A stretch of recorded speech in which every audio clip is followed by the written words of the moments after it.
तो बात करते हैं एल्डिहाइड एंड कीटोन के बारे में। अब सुनिए, तो एल्डिहाइड की बात कर रहे हैं।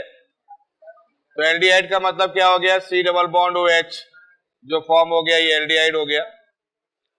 सी double bond O H aldehyde हो गया, ठीक है। और कीटोन के बारे में आप जानते हो, जिसमें क्या होता है? सी डबल बॉन्ड ओ होता है, ये कीटोन होता है। एल्डिहाइड और कीटोन के बारे में अगर देखा जाए तो कार्बोनिल कंपाउंड इसको बोलते हैं। और यहाँ पर जैसे कि C double bond O present हुआ तो कार्बोनिल कंपाउंड होगा। तो अगर हम बात करें सबसे पहले हाइब्रिडाइजेशन की, तो हाइब्रिडाइजेशन में आपको अच्छी तरीके से पता है, ये सिग्मा बॉन्ड है, ये सिग्मा बॉन्ड है, ये सिग्मा बॉन्ड है, ऊपर पाई बॉन्ड है। तो इसका मतलब हाइब्रिडाइजेशन कौन सी हो जाएगी? sp2 हाइब्रिडाइजेशन हो जाएगी। अब बात अगर बंद हो, थोड़ा सा बंद कर लें तो कुछ बढ़ा लें, अगर इजाजत हो तो। है इजाजत? तो sp2 हो गया।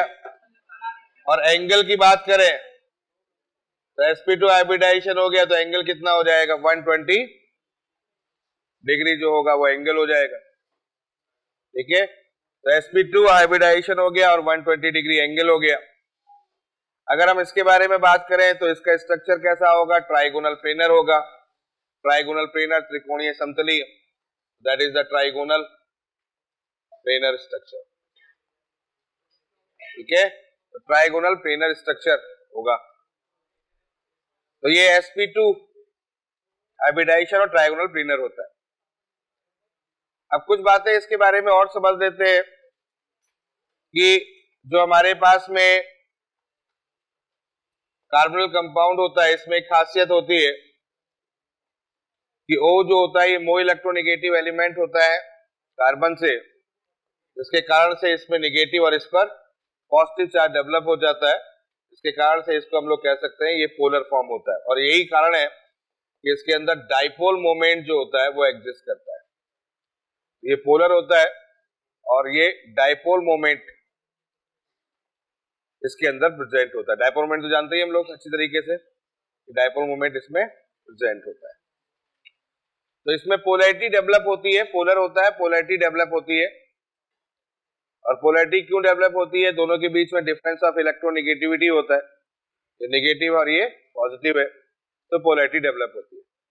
और इसी पोलैरिटी के कारण से, अगर इसकी पोलैरिटी को बात करें तो पोलैरिटी के कारण से ही इसके मॉलिक्यूल आपस में बाउंडेड होते हैं, बंधे होते हैं। ये नेगेटिव हो गया, ये पॉजिटिव हो गया, ये नेगेटिव और ये पॉजिटिव हो गया। तो इसके कारण से इसमें क्या होता है? डाइपोल डाइपोल अट्रैक्शन हो जाता है, ठीक है। यानी कि दो कार्बोनिल जो ग्रुप होते हैं, कंपाउंड जो है, वो डाइपोल डाइपोल अट्रैक्शंस के थ्रू एक दूसरे से बाउंडेड हो जाते हैं। डाइपोल डाइपोल आप तो सुना ही होगा, डाइपोल डाइपोल, है ना। तो डाइपोल डाइपोल से ये अट्रैक्ट होते हैं। यानी कि इसका मतलब है इनके बीच में जो फोर्स होता है that is the van der Waals force, यानी कि वॉन डेर वाल फोर्स के थ्रू एक दूसरे से बाउंडेड हो जाते हैं। तो डाइपोल डाइपोल अट्रैक्शन होता है और डाइपोल डाइपोल अट्रैक्शंस के थ्रू एक दूसरे से बाउंडेड होते हैं। पार्शियल नेगेटिव चार्ज, अच्छा उल्टा लग गया क्या? अरे रुकना रुकना रुकना रुकना रुकना रुकना भाई, अब तुम लोग डिस्टर्ब करते रहते हो यार, है ना। नेगेटिव का पॉजिटिव हो जाएगा भी, देखो बच्चों ध्यान रखना। अभी तो सुबह की क्लास में बाहर निकल चुका है, क्या चाहता है दूसरी क्लास में बाहर निकले, इधर ध्यान रखो, ठीक है। हाँ भाई, क्लियर हो गया, समझ में आ गई बात। तो ये कंडीशन यहाँ पर होती है। तो डाइपोल डाइपोल अट्रैक्शंस के थ्रू ये दोनों बाउंडेड होते हैं। अब इसी में अगर हम बात करते हैं तो डाइपोल डाइपोल अट्रैक्शंस की बात अगर आ गई है तो यहीं पर हम लोग बात करते हैं सॉल्युबिलिटी की। सॉल्युबिलिटी क्या होती है? तो सॉल्युबिलिटी की बात करते हैं तो सॉल्युबिलिटी जो होती है बेसिकली देखो मॉलिक्यूलर मास के इनवर्सली प्रोपोर्शनल होता है।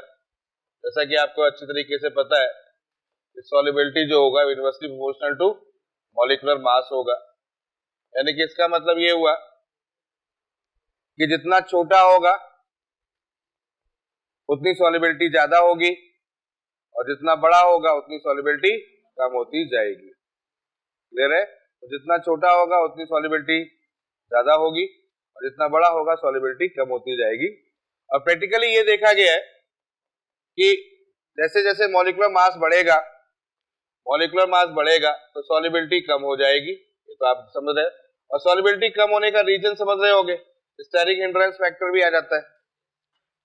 और जो बॉन्ड स्ट्रेंथ होती है, यानी कि उनके बीच में जो मतलब अट्रैक्शन हो रहा है, अट्रैक्शन जो हो रहा है, आकर्षण बल जो लग रहा है, वो धीरे धीरे कम होता जाएगा। इसीलिए हम बात करते हैं कि C5 अगर हम कोई कार्बोनिल कंपाउंड लेते हैं तो ये इनसॉल्युबल होता है, प्रैक्टिकली बात है ये, ठीक है। C5 मतलब कार्बन एटम 5 के बाद में इनसॉल्युबल हो जाता है, ठीक है, क्लियर हो गया। तो सॉल्युबिलिटी इसकी डिक्रीज करती है। अब सॉल्युबिलिटी डिक्रीज करने का मतलब वाटर के साथ में, अगर लोअर होता है तो हाइड्रोजन, सॉल्युबिलिटी किस पर डिपेंड करती है, हाइड्रोजन बॉन्ड पे भी डिपेंड करती है। तो स्ट्रेंथ धीरे धीरे क्या हो जाती है, वीक होती जाती है, इसके कारण से ये कंडीशन होती है। दूसरी एक और बात डिस्कस कर लेते हैं, बॉइलिंग पॉइंट कर लेते हैं। बॉइलिंग पॉइंट को तो आपको पता ही है किसके डायरेक्टली प्रोपोर्शनल होता है, मॉलिक्यूलर मास की होता है। तो मॉलिक्यूलर मास अगर ज्यादा होगा तो बॉइलिंग पॉइंट ज्यादा हो जाएगा, होगा कि नहीं होगा। बॉइलिंग पॉइंट किसके डायरेक्टली प्रोपोर्शनल होता है, मॉलिक्यूलर मास के। तो मॉलिक्यूलर मास बढ़ेगा तो बॉइलिंग पॉइंट जो होगा वो बढ़ जाएगा। समझ में आ गई बात, क्लियर हो गया, ठीक है। और इसमें अगर हम देखें, भाई हमने एल्डिहाइड दे दिया, number of carbon atom increase कर रहे हो, तो number of carbon atom increase कर रहे हो तो बॉइलिंग पॉइंट क्या हो रहा है, इंक्रीज हो रहा है। ये बात सही है कि कार्बन एटम जैसे इंक्रीज करेगा तो बॉइलिंग पॉइंट जैसा होगा वो भी इंक्रीज करेगा। और तो कार्बन इंक्रीज होगा तो बॉइलिंग पॉइंट क्या होगा, इंक्रीज होगा। दूसरी बात, अब एल्डिहाइड और कीटोन में अगर कंपेयर करें तो कीटोन का जो बॉइलिंग पॉइंट होगा वो एल्डिहाइड से ज्यादा होगा, क्लियर है। तो कीटोन का जो बॉइलिंग पॉइंट होता है वो एल्डिहाइड से ज्यादा होता है। एनसीईआरटी में ये पॉइंट है और एनसीईआरटी में एक क्वेश्चन भी है, क्लियर है। तो एल्डिहाइड का जो बॉइलिंग पॉइंट है वो कीटोन से कम है। तो अगर हम यहाँ पर एल्डिहाइड का ज्यादा, कीटोन का देखा यही होता है, एल्डिहाइड का कम और कीटोन का ज्यादा। ये याद हो गया होगा, है ना। तो कीटोन ग्रेटर। अच्छा, इसमें एक और बात बता देता हूं, ये एनसीईआरटी में पॉइंट है कि अल्कोहल सबसे ज्यादा होता है, अल्कोहल के बाद में कीटोन होता है। हाँ, वो तो और आगे ले लो, जो एनसीईआरटी में पॉइंट है मैं उसकी बात कर रहा हूं, उस पर क्वेश्चन है। अल्कोहल हो गया, कीटोन हो गया, एल्डिहाइड हो गया, ठीक है, फिर ईथर हो गया और फिर हाइड्रोकार्बन हो गया, ठीक है। तो आपका ये बॉइलिंग पॉइंट का ऑर्डर है। इससे पहले एसिड आ जाएगा, बिल्कुल सही बात है, डायमराइजेशन फॉर्म हो जाता है। तो कुल मिलाकर ये एक बॉइलिंग पॉइंट का ऑर्डर है। तो कहीं क्वेश्चन अगर मिल जाए तो इसको आप बॉइलिंग पॉइंट के ऑर्डर से सेट कर दो, ठीक है। एनसीईआरटी में ये पॉइंट है, बॉइलिंग पॉइंट। अब थोड़ा सा एक दो फैक्ट बता देते हैं। देखो, फॉर्मल्डिहाइड जो होता है वो गैस होता है, ठीक है, गैस के फॉर्म में होता है। C2 से C11 जो होता है ये लिक्विड के फेज में होता है, और जो एबव होते हैं वो सॉलिड होते हैं, ठीक है। तो फॉर्मल्डिहाइड जो होता है वो गैस होता है, हालांकि फॉर्मल्डिहाइड लिक्विड के फेज में भी होता है, लैब में देखा होगा, ठीक है। दूसरा, स्मेल की बात करते हैं। देखो, इनके लिए एक बड़ी अच्छी खासियत होती है कि जो कार्बोनिल कंपाउंड होते हैं उनकी स्मेल से पहचाना जाता है उनको। तो होता क्या है कि लोअर, अगर आपके पास में लोअर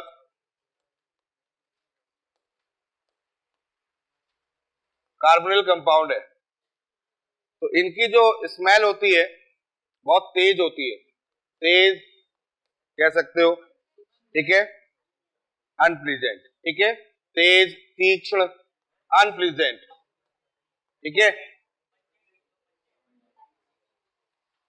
गुड।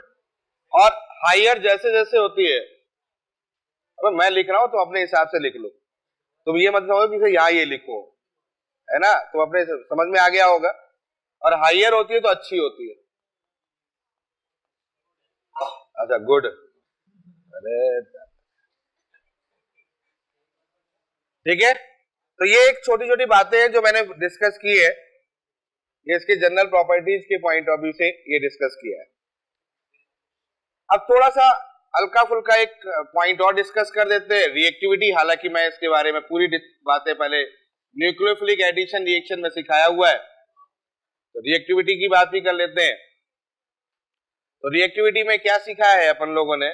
रिएक्टिविटी में सीखा है कि अपने पास में जो फॉर्मल्डिहाइड होता है इसकी रिएक्टिविटी ज्यादा होती है, और ये कारण किस पर होता है? ये बॉन्ड ब्रेक करता है, ये पॉजिटिव चार्ज पर होता है। जितना ज्यादा पॉजिटिव चार्ज होगा उतनी ज्यादा रिएक्टिविटी होगी। क्लियर है? उतनी ज्यादा रिएक्टिविटी होगी। तो फॉर्मल्डिहाइड की रिएक्टिविटी सबसे ज्यादा होती है, फिर देन आप एल्डिहाइड ले लो, फिर देन आप कीटोन ले लो। ठीक है, ये रिएक्टिविटी ऑर्डर होती है। ये सब कुछ मैंने सिखाया हुआ है आपको, तो ये रिएक्टिविटी ऑर्डर हो गई। तो जल्दी नोट करते रहे, बड़ा टॉपिक है, कंप्लीट करना है इसको। तो रिएक्टिविटी ऑर्डर कुछ इस टाइप से होगा। तो पॉजिटिव चार्ज पर डिपेंड करेगा कार्बन। और ये कौन सी रिएक्टिविटी की बात कर रहे हैं? ये बात कर रहे हैं न्यूक्लियोफिलिक एडिशन रिएक्शन की। और आपको बता दें, ये न्यूक्लियोफिलिक एडिशन रिएक्शन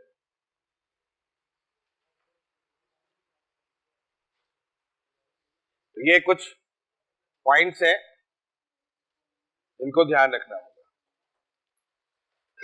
फिलहाल इतनी बातें समझ में आ गई, यहां तक चीजें क्लियर हो गई। चलो अब बात करते हैं प्रिपरेशन पर।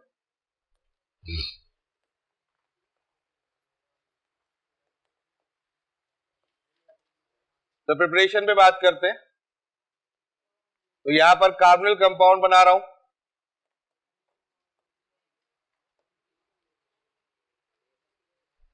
और यहां पर रिएक्शन लिख रहा हूं। तो सबसे पहले यहां पर लिखा है कैल्शियम सॉल्ट को आप हीट करेंगे।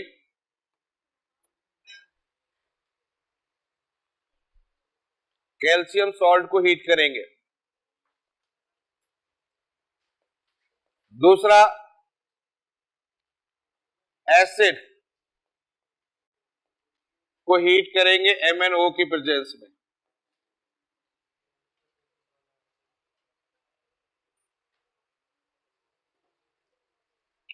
ये दो रिएक्शन है। तीसरा, ओजोनलिसिस वाली कंडीशन है।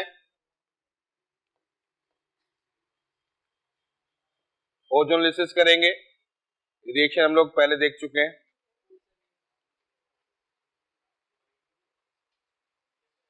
ठीक है, यहां से भी कार्बोनिल कंपाउंड का फॉर्मेशन होगा। चौथा, हाइड्रोलिसिस कर सकते हैं। यहां पे हाइड्रोलिसिस कर सकते हैं, ये भी कंडीशन है। ये भी कार्बोनिल कंपाउंड का फॉर्मेशन करता है। पांचवा, अब रिएक्शन बताओ। रोजनमुंड, रोजनमुंड में क्या होता है? RCO Cl, PD in the presence of। ठीक है, और बताओ। एल्डिहाइड बनेगा, हाँ। और बताओ, और कुछ याद आ रही है? वुल्फ डिस्टर, कहां से हो गया? और बताओ।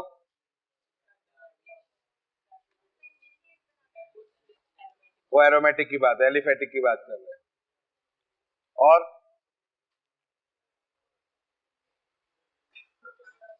है? बता दिया। मतलब बहुत सी रिएक्शन है, ऐसा कुछ नहीं है, काफी रिएक्शन है।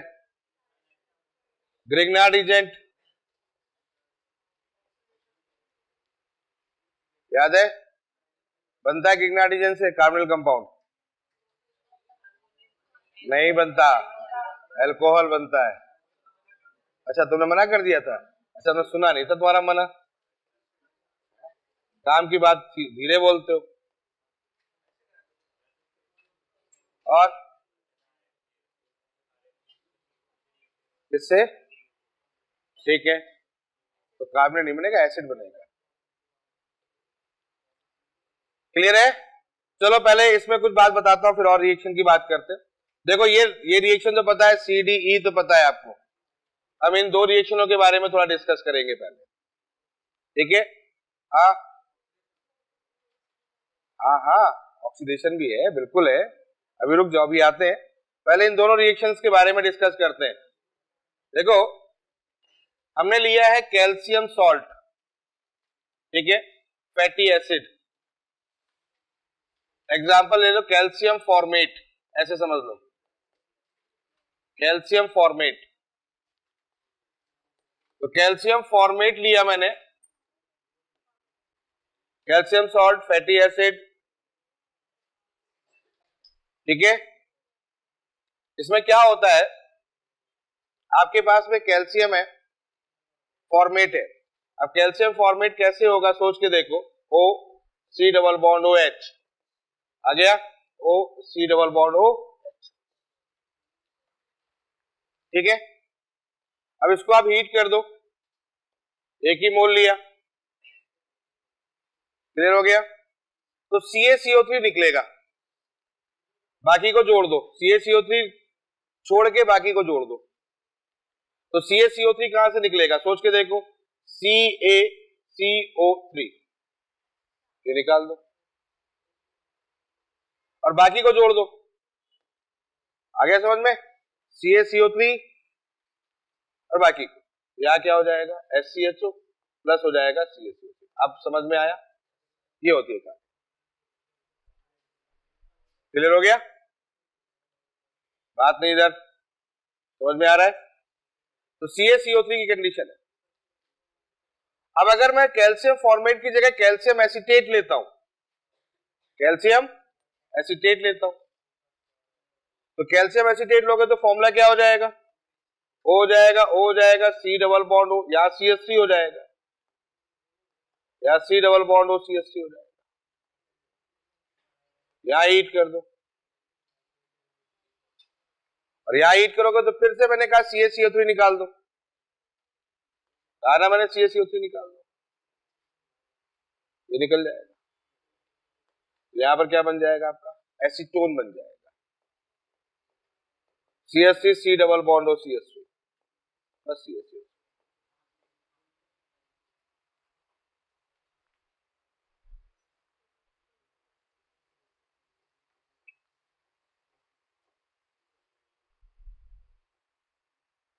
आगे अब एक काम करो, दो मॉलिक्यूल ले लो, ये तो एक मॉलिक्यूल ही, अगर दो मॉलिक्यूल ले ले, साथ में चलते रहो।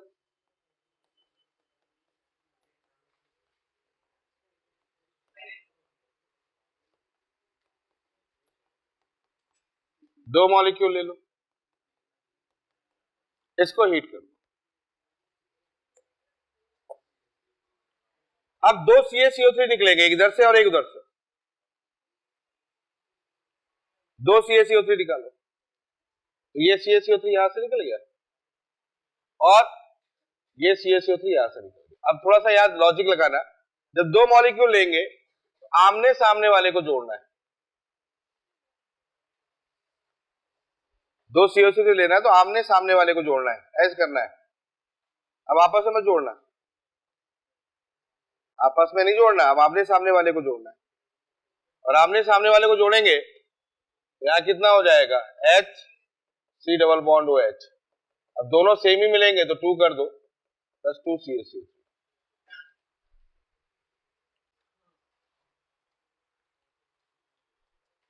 आ गया समझ में? दो CA, ठीक है, आमने सामने वाले को जोड़ो। और कैसे जोड़ो, एक तरफ का SC डबल बॉन्ड हो और एक तरफ का H, ऐसे बनाओ। अब मान लेते हैं ऐसी सिचुएशन हो जाए दो डिफरेंट मॉलिक्यूल ले लें, देखो यहां से फायदा क्या होता है, अभी तक आप देखो तो हमने एक ही टाइप का प्रोडक्ट बना के देखा रहे, लेकिन मान लेते हैं अगर मैं दो डिफरेंट टाइप के ले लूं तो उस कंडीशन में फिर क्या होगा, डिफरेंट टाइप के कार्बोनिल कंपाउंड बनेंगे, मतलब दो टाइप के कार्बोनिल कंपाउंड बन जाएंगे। कैसे, उसको देखो। एक यहां से CaCO3 निकाला,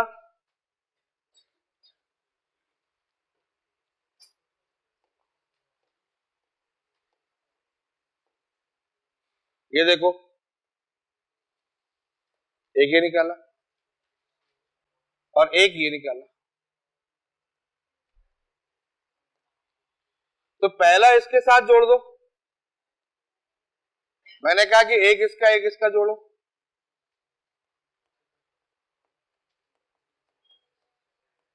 जोड़ दिया। फिर दूसरी पॉसिबिलिटी है आपस में जोड़ दो, और तीसरी पॉसिबिलिटी है इसके आपस में जोड़ दो। देख रहे हो ना, तो तीन टाइप के बनेंगे, तीन टाइप के प्रोडक्ट बन जाएंगे। आपस में जोड़ दो, आमने सामने जोड़ दो। तो आपस में जोड़ना और आमने सामने जोड़ना है, तो अगर इसे मैं पूछूं कि ज्यादा कौन बनेगा, तो ज्यादा वो बनेगा जो कि अनसिमेट्रिकल होगा। अनसिमेट्रिकल मतलब आमने सामने वाला। क्या कहा मैंने, आमने सामने वाला।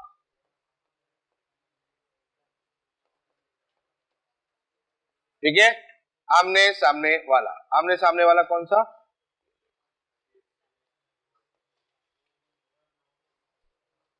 आ गया, अरे समझ में आया कि नहीं है। तो ये कुछ कहानी होगी, तो आमने सामने वाले की कंडीशन है, तो अनसिमेट्रिकल फॉर्म में ही चलेगा। कोई डाउट यहां तक, तो बड़ा अच्छा है क्वेश्चन है ये, जहां पर हम प्रोडक्ट का फॉर्मेशन कर लेते हैं। अब आगे बात करते हैं। अगर मान लेते हैं हमारे पास कोई ऐसा एग्जांपल आ जाए,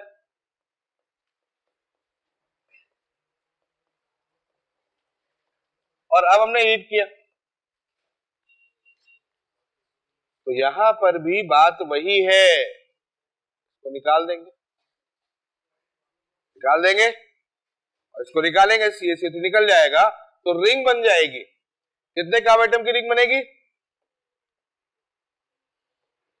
3 की, 1 2 और 3, और क्या हो जाएगा, प्लस।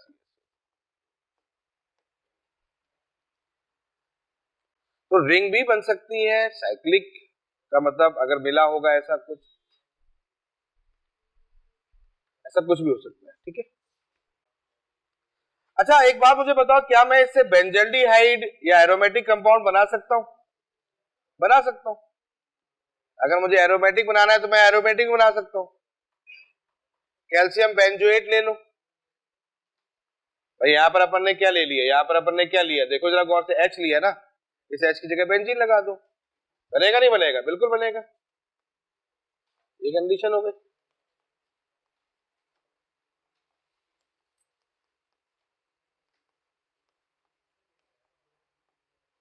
क्लियर है, ऐसे भी कर सकते हो आप। और ऐसे जब करके देंगे तो इस कंडीशन में क्या होगा, CaCO3 यहां से निकल जाएगा, और जब CaCO3 निकल जाएगा तो ये क्या बनेगा, बेंजोफिनोन बन जाएगा, बेंजीन और देन C डबल बेंजोफिनोन।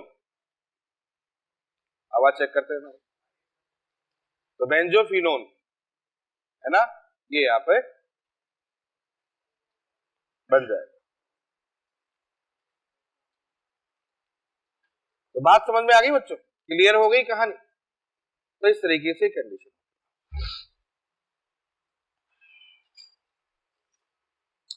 चलो अब दूसरी रिएक्शन वहां पर MnO के साथ है, मैग्नीज ऑक्साइड, जल्दी नोट करो भाई, मैग्नीज ऑक्साइड के साथ रिएक्शन है, ये भी बड़ी इंटरेस्टिंग रिएक्शन है। क्या है? मैग्नीज ऑक्साइड में जैसे कि मैं फॉर्मिक एसिड की बात कर रहा हूं, तो आप दो मॉलिक्यूल फॉर्मिक एसिड के ले लो, हीट करो, MnO के साथ, मैग्नीज ऑक्साइड कैटलिस्ट की तरह काम करेगा। और यहां पर क्या होगा, यहां पर क्या होगा, एक वाटर मॉलिक्यूल निकलेगा, एक CO2 निकलेगा, जो बचेगा मिलेगा एक CO2 और एक water, SCHO CO2 plus water. समझ गए बात को? अरे क्लियर हुआ? तो ऐसा कुछ होगा। तो कोई भी एग्जांपल ले सकते हो यहां पर, CH3 C double bond OH, यहां पर अनसिमेट्रिकल मत लेना, यहां सिमेट्रिकल ही लिया जाएगा, यहां सिमेट्रिकल, क्योंकि एक ही मॉलिक्यूल लिया जाएगा और सिमेट्रिकल लिया जाएगा। क्लियर? तो ऐसी कंडीशन अगर होगी, वाटर, CO2 और देन फाइनली प्रोडक्ट, तो क्या बन जाएगा यहां पर, CH3COCH3 plus H2 plus CO।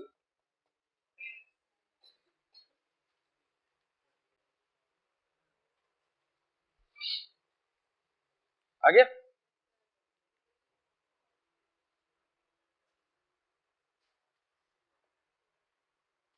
कोई डाउट है यहां तक? समझ में आ गया? तो इस तरीके से यहां पर MnO का फॉर्मेशन हो जाता है। MnO के प्रिपरेशन में कुछ और रिएक्शन ऐड कर दिए, नोट करो यार। प्रिपरेशन में कुछ रिएक्शन और ऐड कर दिए मैंने, बता रहे। देखो पहली वाली रिएक्शन जानी पहचानी है, स्टीफन रिडक्शन, याद आया? याद आ गया होगा? क्या बनेगा? RCHO बनेगा। ये याद करो, हाइड्रोबोरेशन करवाया था, ठीक है, ऑक्सीमर्कुरेशन, डीमर्कुरेशन, एल्कायन में, याद आ रहा है, हाइड्रोलिसिस, सब कुछ करवाया था, याद है? तो अपन लोग कार्बोनिल कंपाउंड यहां भी बना ले रहे थे। अरे भाई क्लियर हो गया? गिग्नार्ड एजेंट के साथ में रिएक्शन हो सकती है, कहां पर हो सकती है कि एसिड डेरिवेटिव ले लो, एसिड डेरिवेटिव समझ रहे हो बात? नहीं इधर, एसिड डेरिवेटिव मतलब RCOCl, RCOOR, याद आ गया होगा? क्लियर है? तो ये हमने रिएक्शनें करवाई थी, और जब मैंने रिएक्शन की थी मैंने कहा ये लिविंग ग्रुप है, इसको निकाल दो पूरा पूरा, एनहाइड्राइड। क्लियर है? इनको निकाल दो, ये क्या बन जाएगा, R यहां जुड़ जाएगा, यानी क्या बन जाएगा, RCO। इसमें कीटोन ही बनेगा, एल्डिहाइड नहीं बन सकता। ध्यान रखना है कि कौन सी रिएक्शंस में एल्डिहाइड बन सकता है, उसको तिरछा कर दिया तुम लोगों ने। कौन सी रिएक्शंस में एल्डिहाइड बन सकता है, कौन सी रिएक्शन में कीटोन बन सकता है। तो एसिड डेरिवेटिव के साथ भी कार्बोनिल कंपाउंड का फॉर्मेशन होता है। एक रिएक्शन ध्यान रखना, डाई एल्किल कैडमियम, ये इंपॉर्टेंट रिएक्शन है, ये इंपॉर्टेंट रिएक्शन है। तो RCOCl है, डाई एल्किल कैडमियम, कैडमियम, और यहां पर कुछ नहीं करना है, इसका एक R यहां से लगाना, और ये डिफरेंस होंगे दोनों R, और उन दोनों को आपस में जोड़ दो, RCOR'। ठीक है? ये रिएक्शन थोड़ा सा अलग है, तो डाई एल्किल कह दिया, R2 डैश कर दिया, मतलब दो डिफरेंट एल्किल इसमें। हाँ तो एनहाइड्रेट दो तरफ बनेगा, दो तरफ से ब्रेक हो जाएगा। ठीक है बच्चों, क्लियर हो गया। तो ये कुछ रिएक्शंस है जहां पर कार्बोनिल कंपाउंड का फॉर्मेशन हुआ था। चलो अब बात करते हैं नेक्स्ट प्रॉपर्टी, जल्दी नोट करो। तो बात करते हैं प्रॉपर्टीज में, केमिकल प्रॉपर्टीज में। तो यहां मैं कार्बोनिल कंपाउंड ले लिया, आपको बता दिया मैंने न्यूक्लियोफिलिक एडिशन रिएक्शन करेगा, याद आया। और न्यूक्लियोफिलिक एडिशन रिएक्शन के साथ और क्या हो सकता है, इसका रिडक्शन हो सकता है, याद है। तो पहले न्यूक्लियोफिलिक एडिशन रिएक्शन देख रहे हैं। तो इस पर सारी रिएक्शन मैं करवा चुका हूं, याद करो। ROH याद आ गया होगा, NaHSO3, PCl5, SOCl2,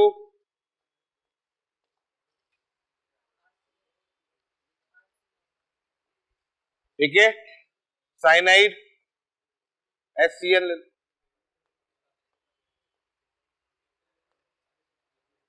क्लियर है। साइनाइड वाला RCN ले ले, HCl ले ले,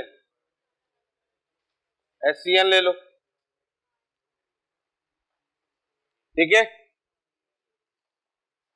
RSH बता चुका हूं मैं, ग्रिग्नार्ड एजेंट, हो चुकी रिएक्शन है सारी है, जल्दी नोट करें, कर लोगे रिएक्शन कंप्लीट कर लोगे, करवा चुके हैं सारी रिएक्शन। याद करो यहां पर क्या बताया था, ROH के साथ हेमी एसिटल हेमी कीटल, याद आया, यहीं पे मैं लिख दे रहा हूं, hemiacetal hemiketal and ketal, अब बताने की जरूरत नहीं है। NaHSO3 में भी रिएक्शन करवा चुका हूं मैं, सिखाया मैंने, ONaSO3H बना था। PCl5 के साथ रिएक्शन हो चुकी है, दोनों Cl लगा दो, प्लस क्या बन जाएगा, POCl3। SOCl2 के साथ रिएक्शन हो चुकी है, SO2 बन जाएगा। HCN के साथ न्यूक्लियोफिलिक एडिशन रिएक्शन हुई है, यहां पर क्या हुआ था, OH और CN बना था, याद आ गया, सबको याद आ रहा है, क्लियर है। ग्रिग्नार्ड एजेंट के साथ रिएक्शन की थी, प्राइमरी सेकेंडरी टर्सरी अल्कोहल बना था,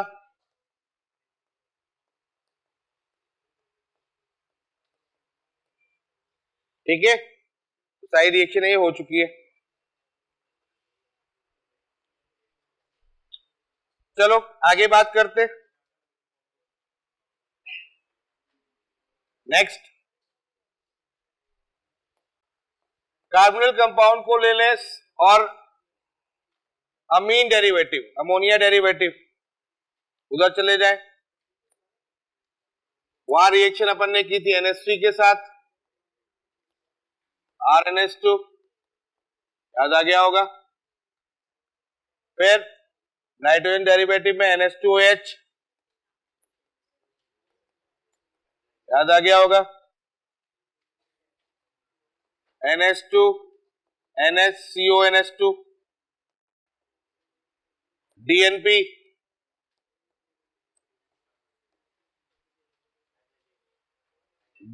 डाई नाइट्रोफिनाइल हाइड्रोजन, ये सारी रिएक्शन एज इट इज हम करवा चुके हैं।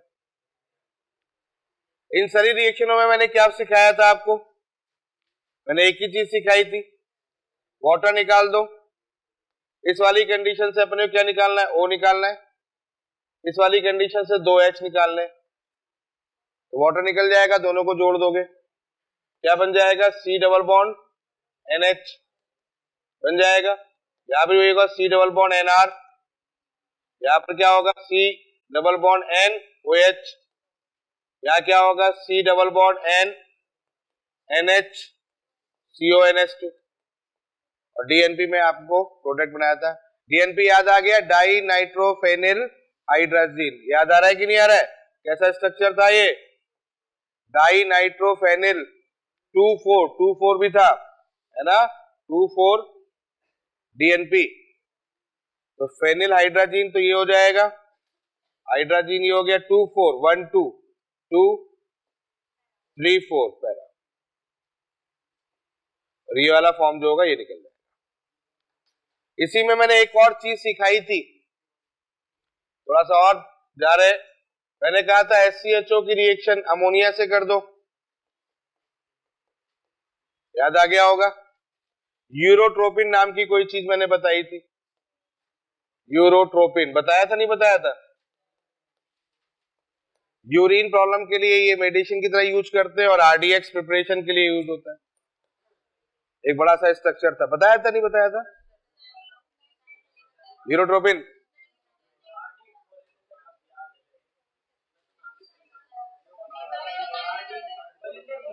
नहीं बताया, पक्का? चलो देख लो, देख लो इस रिएक्शन को, देख लो, आप भूल गया होगा। चलो देखो, यूरोट्रोपिन RDX की प्रिपरेशन होती है। यूरोट्रोपिन होता है क्या है, यूरोट्रोपिन होता है CS2 का होल 6 N4, CS2 का होल 6 N4 यूरोट्रोपिन का फॉर्मूला होता है, CS2 का होल 6 N4, ये यूरोट्रोपिन का फॉर्मूला है। देखो कैसे रिएक्शन करनी है, यहां पर थोड़ी बड़ी रिएक्शन है, यहां C डबल बॉन्ड OH, यहां पर आप 3 मॉलिक्यूल किसके ले लो, फॉर्मल्डिहाइड के, और इस 3 मॉलिक्यूल में 3 अमोनिया डायरेक्ट यूज कर दो, डायरेक्ट यूज कर दो,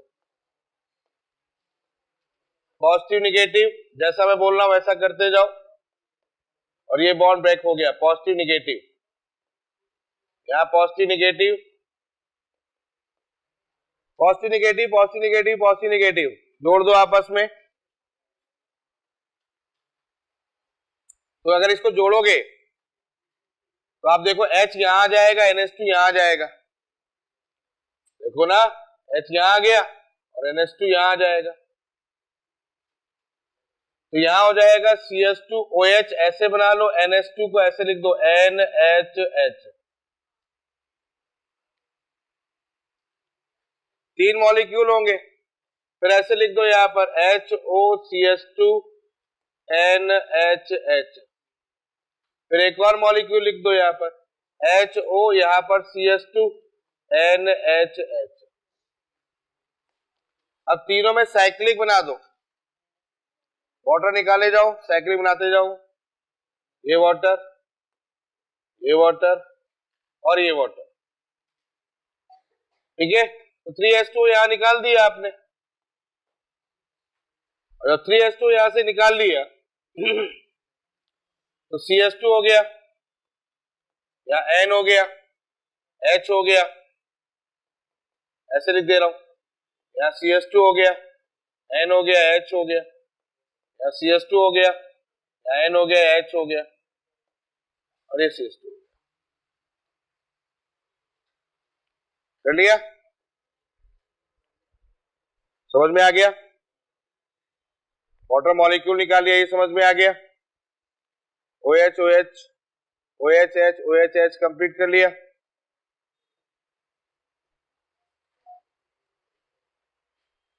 इतनी बात समझ में आ गई। अब देखो क्या करना है,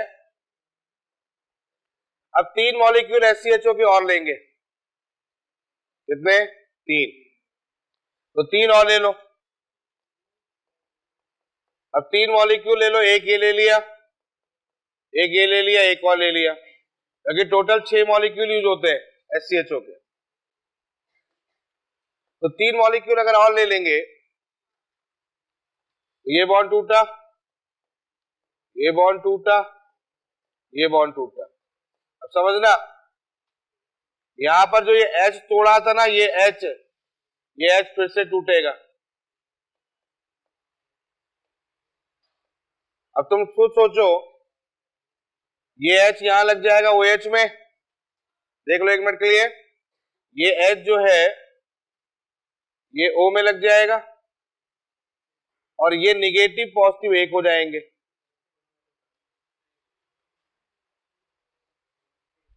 नहीं आया समझ में?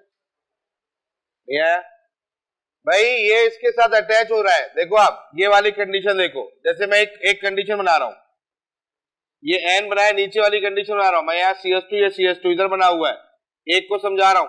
देखो आप, पीछे बात नहीं, ये N है, माइनस है, ये H, देखो माइनस वाला इसके साथ जाएगा और H वाला जो इसके साथ जाएगा, यानी कि इसका मतलब यहां पर बनेगा CS2OH। अब समझ जाओगे। देखो इस नाइट्रोजन को चेक करो, इस नाइट्रोजन को और इस नाइट्रोजन को चेक करो, माइनस प्लस प्लस माइनस जोड़ दिया।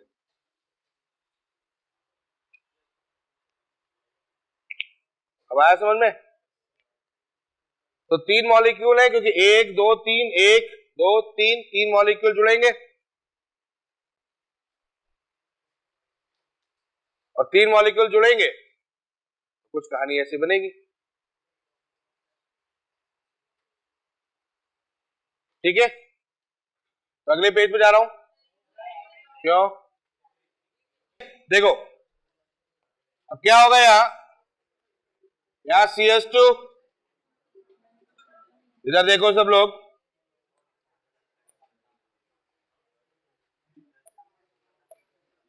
यहां आपके पास CH आ गया, वो CS2N वाली कंडीशन ले लो, ये N हो गया,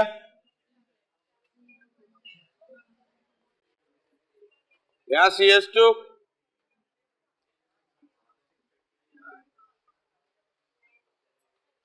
और इसके बाद यहां पर N।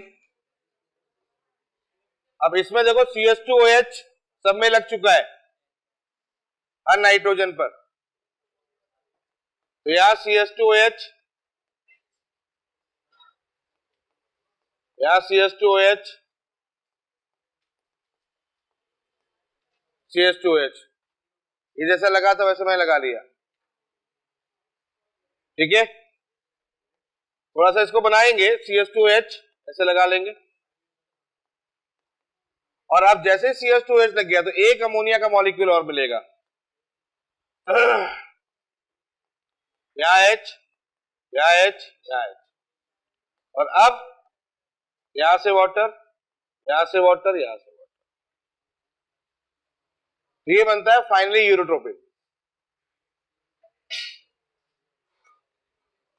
ये बनता है फाइनली यूरोट्रोपिन। यानी कि आप समझ सकते हैं CS2 N CS2 N N CS2 N CS2, या CS2 बीच में N, बीच में N CS2 से पूरा कवर्ड होगा, N बीच में CS2 से पूरा कवर्ड होगा, तो ये यूरोट्रोपिन होता है। बड़ा स्ट्रक्चर होती है, बड़ी रिएक्शन होती है।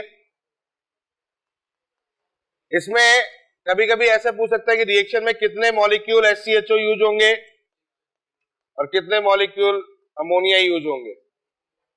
तो 6 जो होता है वो फॉर्मल्डिहाइड होता है और 4 जो होता है वो NH3 होता है। 6 HCHO एंड 4 NH3, तो ये यूरोट्रोपिन बनाता है। क्लियर हो गया?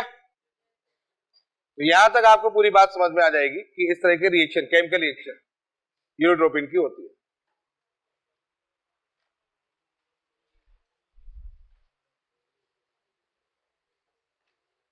ठीक है,